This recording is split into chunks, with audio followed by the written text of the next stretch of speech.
What if the habits you formed as a teenager, habits you've never once questioned, never once revisited, are quietly working against your body right now?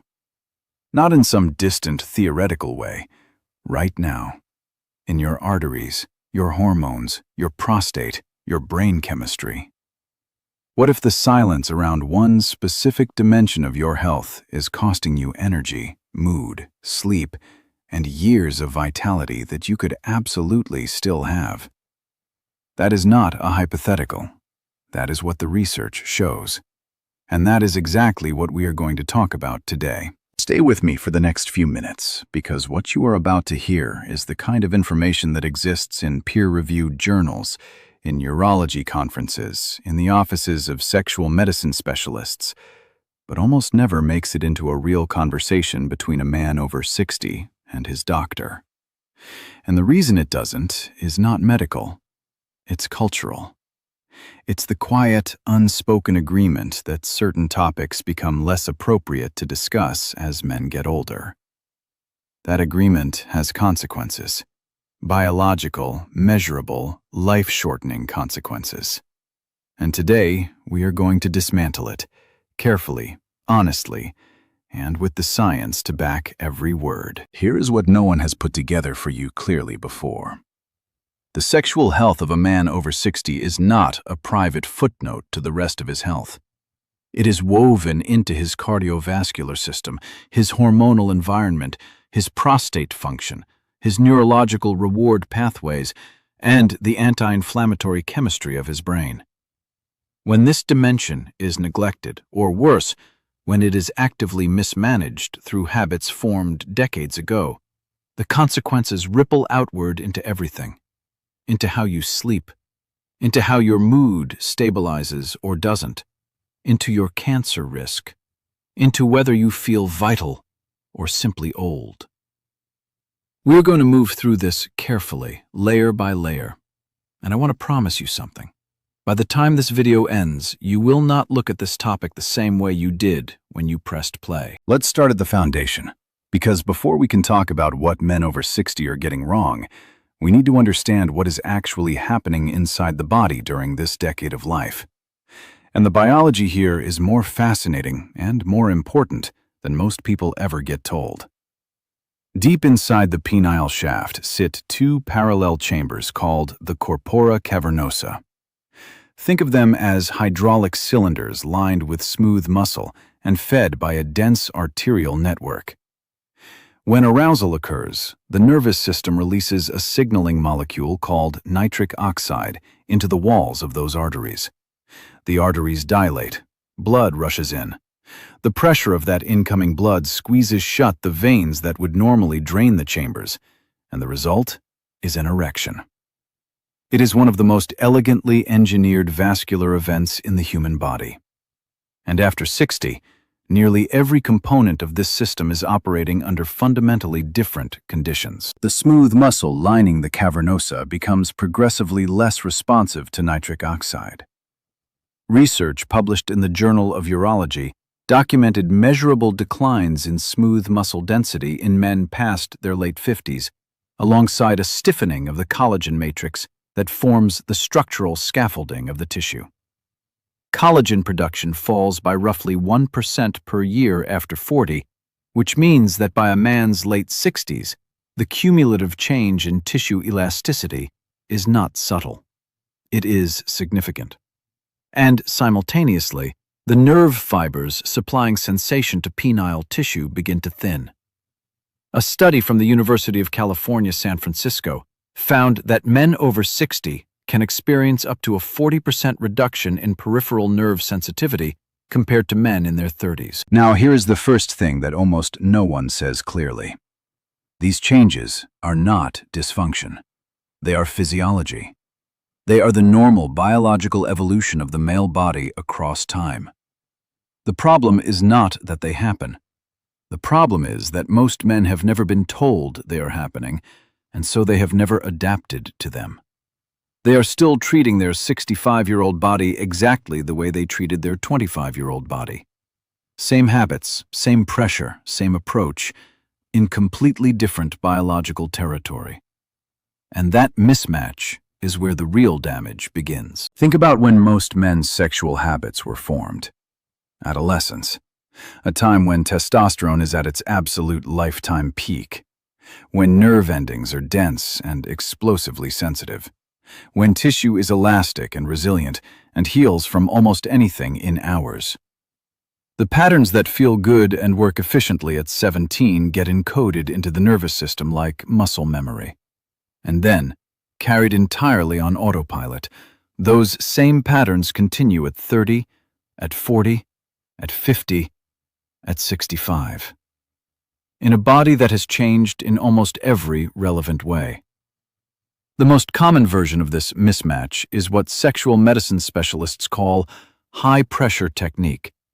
Excessive grip force, rapid friction, stimulation calibrated to the sensitivity levels of a much younger body. And when you apply that level of mechanical pressure repeatedly to tissue that has lost 40% of its nerve density and significant collagen elasticity, two things happen. One that you can feel, and one that you cannot. The thing you can feel is desensitization. The nervous system, subjected to repeated high-intensity input, adapts by raising its response threshold. It requires progressively more stimulation to generate the same signal. Over months and years, this creates a gap, a growing mismatch between what solo habit requires and what partnered, natural stimulation can provide. Men describe this as things feeling less vivid, less responsive. They assume it's simply aging. It is not simply aging. It is a conditioned response to a pattern that was never updated. The thing you cannot feel is more serious. Surrounding each corpus cavernosum is a fibrous outer sheath called the tunica albuginea. In younger men, this structure flexes and stretches fluidly. In men past 60, it is measurably less elastic. Repeated high-pressure mechanical stress on tissue at this stage of elasticity can create microscopic tears, tiny disruptions in the fibrous matrix that the aging body's slower healing processes cannot resolve cleanly. These micro-injuries heal with scar tissue. Scar tissue does not flex. It does not expand. And accumulated scar tissue within the tunica is the precise pathophysiological process that produces Peyronie's disease, the fibrous plaque formation that causes painful penile curvature, a condition that affects an estimated 1 in 10 men over 60, the majority of whom have no idea that years of unchanged mechanical habit contributed to its development. The correction is not complicated. It requires conscious adaptation. Gentler technique, appropriate lubrication, which we are about to address, and a deliberate recalibration of approach. These are not merely comfort suggestions. They are tissue-protective clinical practices for a body that deserves to be met where it actually is. Now, lubrication. This is the point where I need you to set aside any assumption that this is a minor quality-of-life issue, because the biology says otherwise. As testosterone declines, and most men over 60 have lost somewhere between 30 and 50% of their peak testosterone levels, the androgen-dependent tissues throughout the body change. This includes penile skin. Testosterone plays a direct role in maintaining the moisture, elasticity, and barrier function of skin in androgen-sensitive regions. When it declines, that skin becomes thinner, less supple, and measurably more fragile. A 2021 review in the Journal of Sexual Medicine documented histological changes, actual structural changes at the tissue level, in penile skin of men over 65 that are comparable to atrophic changes seen in other hormonally dependent tissues elsewhere in the body. What this means in practice is that friction without lubrication creates something that is invisible in the moment, but cumulative over time. Microscopic surface abrasions that trigger a localized inflammatory response. One episode of this inflammation is biologically trivial. Repeated episodes, day after day, week after week, over months and years, are not. Chronic low-grade inflammation in genital tissue contributes directly to fibrosis, a slow hardening and scarring process that progressively impairs the very vascular flexibility that healthy erectile function requires. Think of it as repeatedly bending a rubber band that has already dried out. The first few times, nothing visible happens, but the damage is accumulating. Water-based lubrication is not optional for men in this age group. It is a basic tissue protective measure with genuine clinical relevance. For men experiencing more significant tissue atrophy, researchers at Boston University School of Medicine have documented promising results from topical hormonal preparations applied to penile tissue, an option worth discussing with a urologist who specializes in men's sexual medicine. Here is where the story takes a turn that most men genuinely do not expect. Because the next factor we need to discuss is not mechanical at all. It operates on a completely different biological level, and yet its impact on sexual health in men over 60 may be larger than anything we have covered so far. We are going to talk about your stress hormones and what they are doing to your testosterone in ways that compound every single issue we have already discussed. Cortisol is the primary stress hormone produced by the adrenal glands. In short bursts, it is adaptive and necessary. It sharpens cognition, mobilizes energy, and prepares the body to respond to acute challenge. But after 60, the nature of human stress often shifts from acute to chronic. Financial pressure, health anxieties, the loss of people who mattered, the psychological adjustment to retirement and its redefinition of identity. These are not brief, resolving stressors.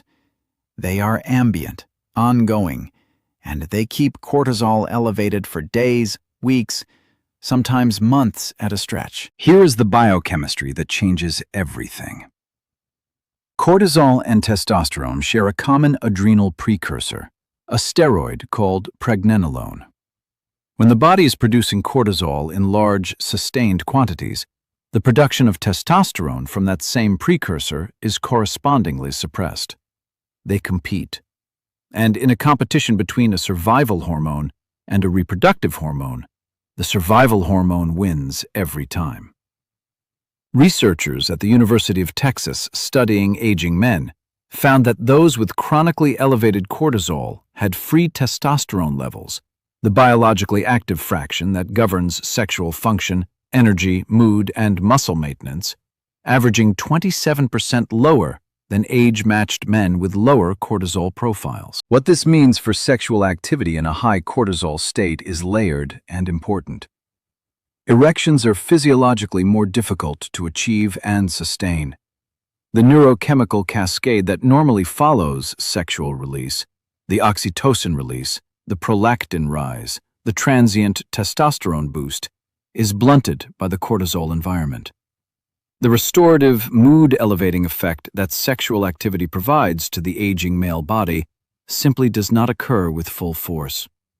And repeated engagement in this hormonal context may, over time, further blunt the sensitivity of the hypothalamic pituitary gonadal axis, the signaling chain from the brain to the testes that governs testosterone production, making recovery progressively harder. But here is the part that changes the practical recommendation entirely. The solution is not to avoid sexual activity during stressful periods. It is to create a brief, intentional transition before engaging, a 5 to 10 minute physiological shift that measurably alters the hormonal environment.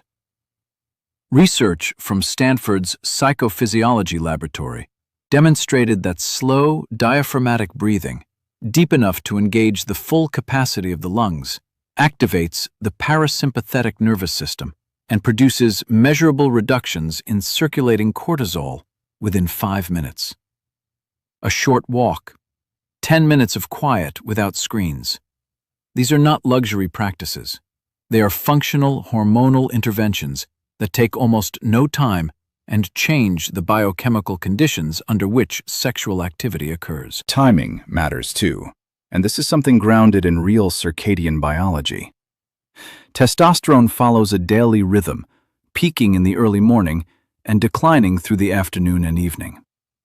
The window in which testosterone is near its daily peak, while cortisol is in its natural post-waking decline, creates an optimal hormonal environment for sexual activity that most men have never been explicitly told about. This isn't rigidity, it's biology, and working with it rather than against it produces meaningfully different results. I want to pause here for a moment, because what I'm about to describe next is something that surprises almost every man I've ever explained it to. Something that has a direct, documented impact on erectile rigidity, orgasmic intensity, and urinary control, and yet something that most men over 60 have never once trained in their lives. Not because it's complicated, but because no one ever told them they needed to. The pelvic floor is a multi-layered hammock of muscles spanning the base of the pelvis. In men, it performs several simultaneous functions.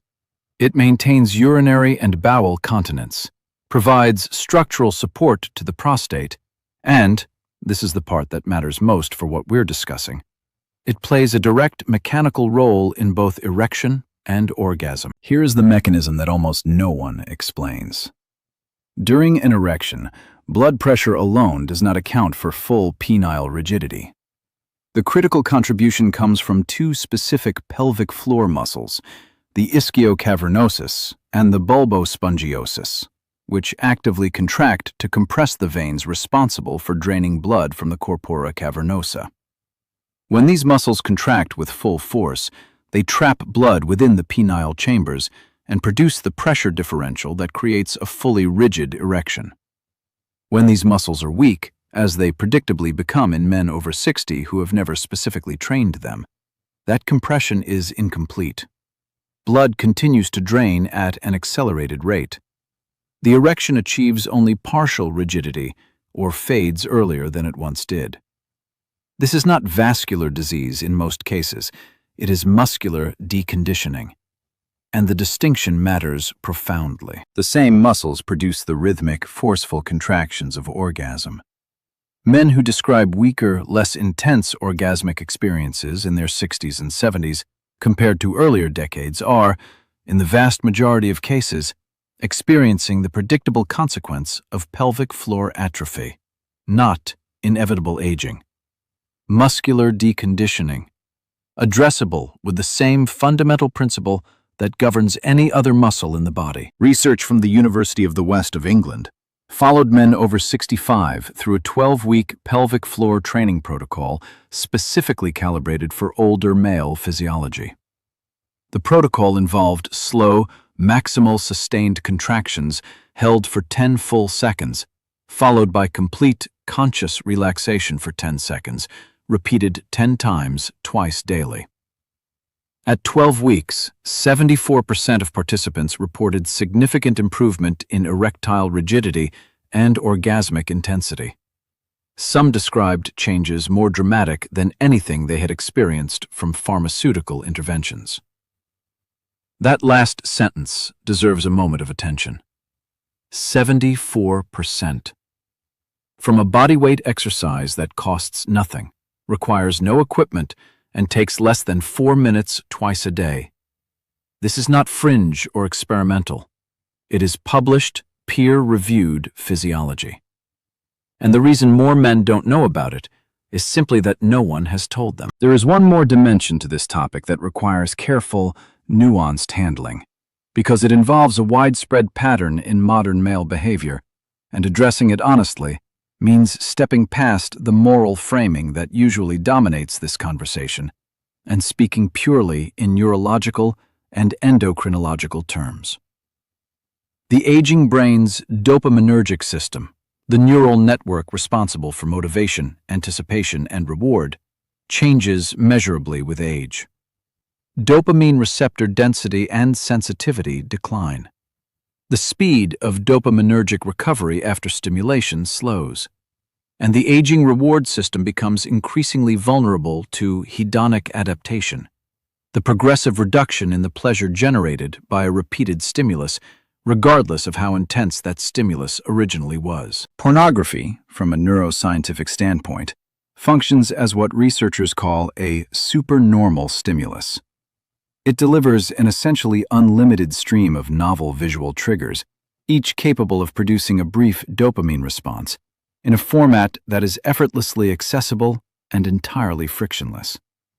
In a younger brain with robust receptor density and rapid recovery capacity, the consequences of this, tolerance, diminished response to lower intensity stimulation, are real but manageable. The brain is plastic enough to recalibrate relatively quickly when the stimulus is removed or reduced. In a man over 60, the picture is fundamentally different. With dopamine receptor sensitivity already reduced by age and recovery time extended, the repeated pairing of sexual arousal with high-intensity supernormal visual stimulation produces a more durable recalibration of the arousal threshold. A 2022 study published in JAMA Network Open found that men over 55 who reported daily pornography use showed significantly higher rates of situational erectile dysfunction, difficulty maintaining erection without that high-intensity visual context, even in the complete absence of any identified organic cause. The researchers described the mechanism as stimulus threshold elevation. The brain has adapted to expect a stimulus intensity that real-world experience cannot match, not because desire has disappeared, because the bar has been moved. The evidence-supported approach is not total abstinence. It is intentional, structured reduction combined with deliberate stimulus diversification, tactile focus, mental imagery, mindful engagement over a period of 30 to 60 days. Men who follow this approach report consistent outcomes: the return of spontaneous arousal, significantly enhanced sensitivity, and a reconnection to a quality of sexual experience they genuinely believed was permanently behind them. It was not gone. It was suppressed beneath an artificially elevated threshold that the brain, given time and space, is capable of resetting. And now we arrive at the finding that, in my view, is the single most important and most consistently surprising piece of information in this entire conversation. Because everything we have discussed so far has been about what men over 60 are doing wrong. This final piece is about what a significant number of them have quietly stopped doing at all, and why that may be the most consequential mistake of all. The prostate gland sits just below the bladder, surrounding the upper urethra. It is roughly the size of a walnut, and its primary biological function is secretory. It continuously produces prostate fluid, a component of semen that provides the chemical environment essential for sperm viability. The gland does not pause production based on ejaculation frequency. It produces this fluid on an ongoing basis regardless. And this creates a biological need that most men have never been told about. That fluid must be regularly cleared. When ejaculation is infrequent or absent over an extended period, prostate fluid accumulates within the glandular tissue. Stagnation in any biological secretory system is not benign. Accumulated fluid creates an elevated local concentration of cellular byproducts and metabolic waste. It reduces the clearance of potentially harmful proteins. It creates conditions that certain bacterial strains find hospitable.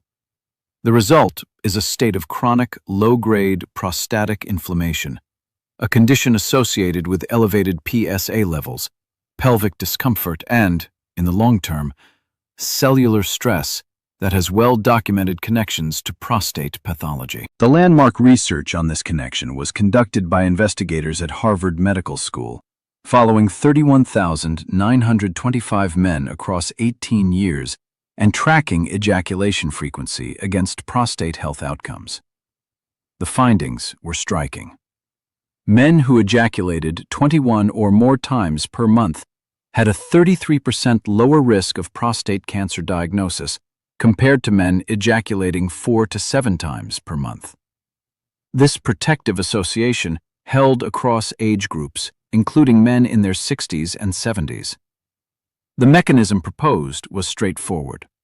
Regular ejaculation provides the clearance mechanism that prevents the stagnation, inflammation, and cellular stress within the gland that contribute to malignant transformation over time. Think of the prostate as a filter in a living biological system.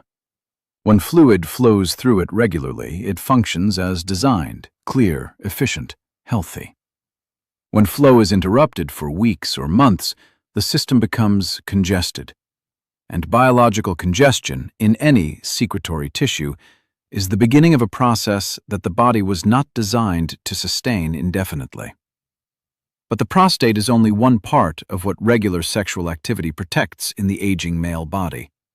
And this is where the conversation moves from disease prevention into something even more fundamental: the ongoing maintenance of the neurochemical and hormonal systems that determine how alive a man feels from day to day. Every ejaculation in a man triggers a cascade of neurochemical events with direct, documented physiological benefits. Oxytocin is released in significant quantities. In men, peer-reviewed research has shown that oxytocin exerts measurable anti-inflammatory effects on systemic tissue by modulating pro-inflammatory cytokines, the molecular signals that drive chronic inflammation throughout the body. This is not metaphorical wellness language. It is documented biochemistry. Prolactin rises briefly after orgasm, producing the familiar experience of physical ease and deep satisfaction, while simultaneously suppressing cortisol. For a man over 60 whose cortisol baseline is already chronically elevated, a biochemical state we discussed in detail earlier, this post-orgasmic prolactin window is genuinely restorative in ways that few other experiences can replicate so efficiently or so quickly. And then there is the testosterone dimension, which may be the most clinically significant of all for men who are concerned about the progressive hormonal decline that begins in their 40s and accelerates through their 60s. Research from the Kinsey Institute found that men who maintained regular sexual activity across time showed higher baseline testosterone levels than age-matched men who had become sexually inactive. The proposed mechanism involves the sensitivity of the hypothalamic pituitary gonadal axis, the brain-to-testes signaling chain that governs testosterone production. Regular sexual activity appears to maintain the responsiveness of that axis in ways that prolonged inactivity does not. In practical terms, this suggests that sexual activity is not merely the product of testosterone levels. It may be one of the behavioral factors that helps sustain them. For men over 70, data from the European Journal of Epidemiology suggests an optimal threshold of 8 to 12 ejaculations per month for the most robust protective effects on prostate health and hormonal function.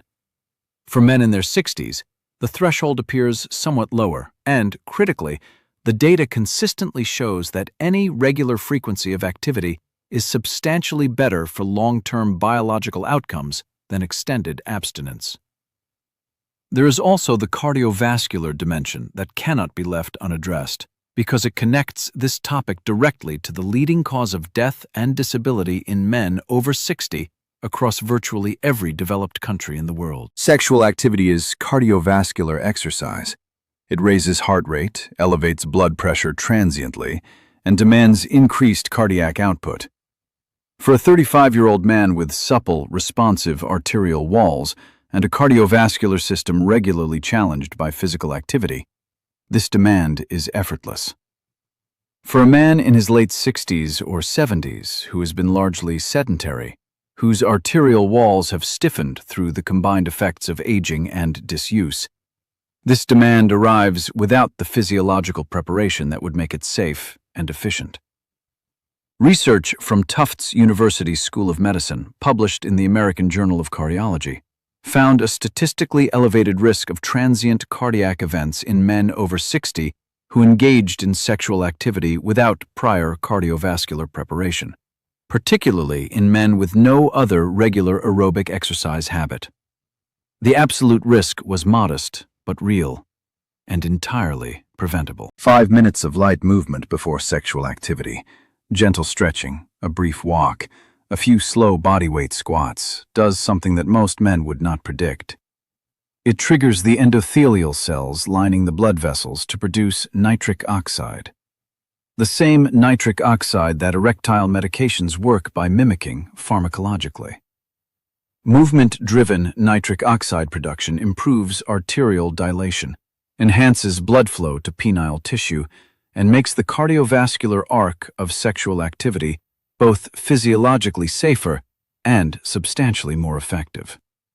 The warm-up is not a luxury. It is the biological primer for the entire experience. Let's step back now because we have covered a great deal of ground, and I want to make sure you take away what matters most. We've talked about tissue mechanics and the damage that outdated habits cause to aging penile tissue. We've talked about the critical role of lubrication in preventing cumulative inflammatory damage. We've talked about cortisol and how chronic stress suppresses the very hormonal environment that sexual activity requires to be beneficial. We've talked about the pelvic floor, the most neglected and most correctable source of declining sexual function in older men. We've talked about the dopaminergic consequences of chronic, high-intensity visual stimulus use in an aging brain. And we've talked about the prostate and the remarkable body of research showing that regular ejaculation is not merely a pleasure behavior, but a genuine biological maintenance mechanism with measurable cancer protective effects. Every one of these is a lever, a real, biological, actionable lever. And not one of them requires a prescription. But here is the thread that runs through all of it, the one I want to leave you with, because I think it is the most important thing in this entire conversation. The reason most men over 60 are not taking advantage of any of these levers is not ignorance in the usual sense. It is cultural. It is the deeply embedded narrative that sexuality is a young person's domain. That desire after a certain age is somehow embarrassing, or misplaced, or simply no longer relevant. That the appropriate response to declining function is quiet acceptance, and perhaps quiet relief that it can now be left behind. This narrative is biologically wrong, and it is actively harmful in ways that most people have never connected. When a man internalizes it, when he accepts it as the natural order and stops engaging with this dimension of his health, the consequences are not confined to the bedroom. They ripple into his prostate, into his hormonal balance, into the anti-inflammatory chemistry of his brain, into his pelvic floor, into the neurochemical systems that govern mood, motivation, and the quality of his daily experience. The man who quietly stops engaging in sexual activity in his late 60s because he assumes this is what aging looks like is not experiencing a natural biological endpoint. He is experiencing the intersection of physiology and cultural conditioning, and paying a biological price for it that the right information could prevent. It is not too late. That is not a motivational slogan. It is a clinical reality. Men in their late 70s and early 80s have made the changes we've discussed today and reported meaningful, measurable improvements in prostate health markers, in hormonal levels, in energy, in sleep quality, in mood, and in the quality of sexual experience they thought was permanently behind them. The body responds to the right conditions, at any age. You are not at the end of your story. You are in the middle of it. And the biology of your body right now, at 60, at 70, at 75, is not a story of irreversible loss. It is a story of ongoing adaptation, of a system that is still responding, still capable, still worthy of informed and deliberate care. The most powerful thing you can do with everything covered here today is bring it into a conversation with your doctor. Ask the questions. Challenge the silence. Advocate for this dimension of your health with the same seriousness you bring to your blood pressure, your cholesterol, your cardiac function. Because it is connected to all of those things. That is the truth that the research has been telling us for decades. And that is the truth you now carry with you.